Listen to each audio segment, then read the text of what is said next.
Hi, good morning, నమస్తే అందరికండి. ఈరోజు night duty ఇంటికి వచ్చానండి. టిఫిన్ చేసిన డైలీగా ఈ మొలకెత్త గింజలు తింటానండి. ఈరోజు మా భార్య మన లేట్గా ఇచ్చింది, మర్చిపోయిందంట. మరి ఇప్పుడే నేను తింటున్నా. గింజలు వచ్చేసి అంజీర పండ్లు, ఎండు ద్రాక్ష, నల్ల ద్రాక్ష ఎండివి, పుచ్చ గింజలు, తర్వాత ఇవి వచ్చేసి పొద్దుతిరుగుడు గింజలండి. మొత్తం ఒక 5-6 రకాలు ఉన్నాయి మొత్తం కూడా. ఇవి నైట్ పూట నానబెట్టుకోవాలి. పొద్దున మనం 7 గంటలకి మనం లేస్తున్నామండి, అప్పుడు తినాలి. మార్నింగ్ టిఫిన్ బాగుంటుంది, సూపర్ అండి.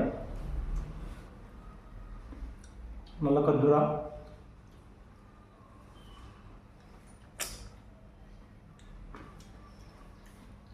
మొలకెత్తిన గింజల్లో ప్రోటీన్ శాతం బాగుంటుందండి. ప్రోటీన్స్ బాడీకి బలం అనమాట.